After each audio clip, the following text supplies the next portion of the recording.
Bonjour, bienvenue dans ce 15e chapitre consacré au marketing digital.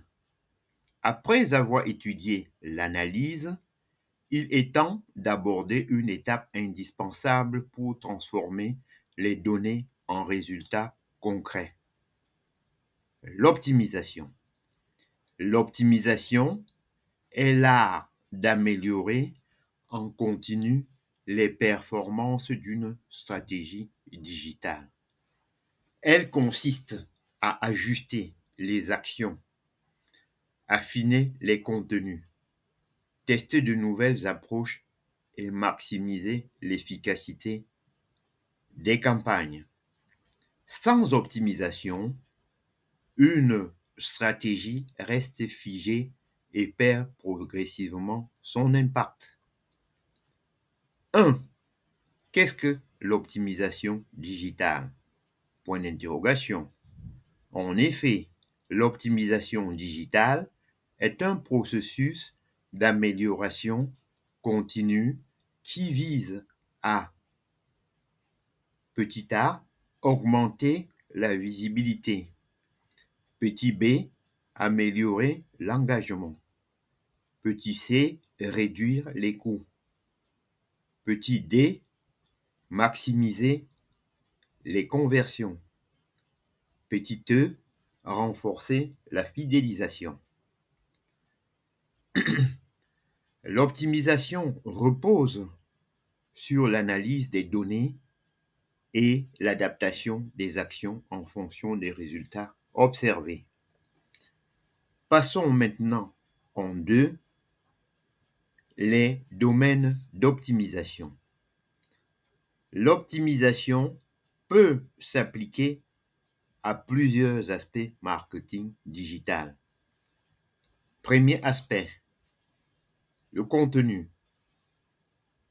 Pertinence, clarté, format, storytelling. Ensuite, canaux, choix des plateformes, fréquence de publication. Par ailleurs, ciblage, c'est-à-dire segmentation de l'audience, personnalisation des messages. D'autre part, emailing, taux d'ouverture, taux de clic, automatisation.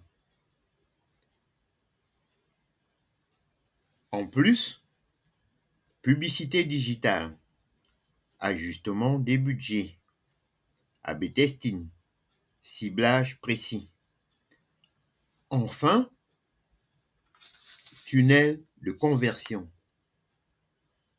simplification des états, amélioration de l'UX, l'expérience utilisateur.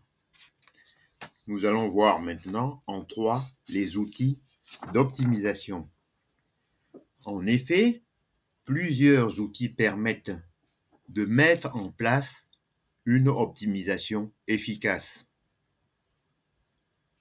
Petit a, Google Analytics permet de suivre le trafic et les conversions. Ensuite, Insight des réseaux sociaux, c'est-à-dire engagement, portée, interaction. Par ailleurs, YouTube Studio permet de voir les performances des vidéos et des abonnés. En plus encore, outils emailing, taux d'ouverture et de clic. Enfin, CRM et plateforme e-commerce, suivi des ventes et du comportement client. Nous allons voir aussi maintenant en 4 les méthodes d'optimisation. Quelques méthodes clés. Petit a, l'A/B testing permet de comparer 2 versions d'un contenu. ou d'une campagne.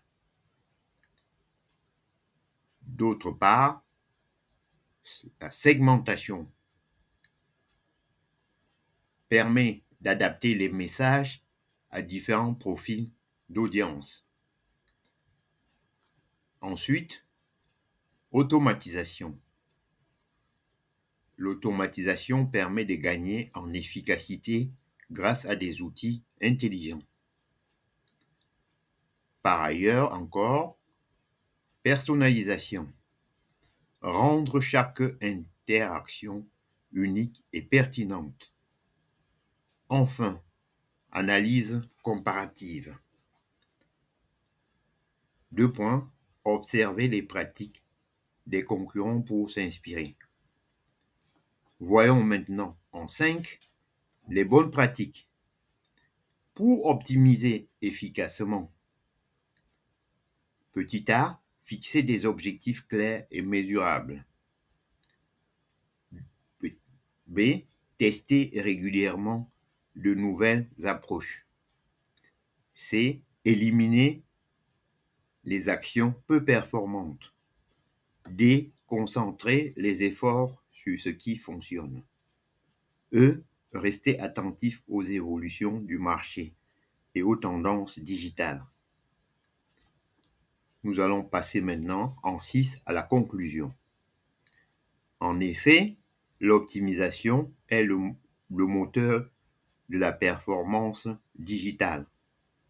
Elle transforme les données en décisions, les ajustements en résultats et les stratégies en succès durable.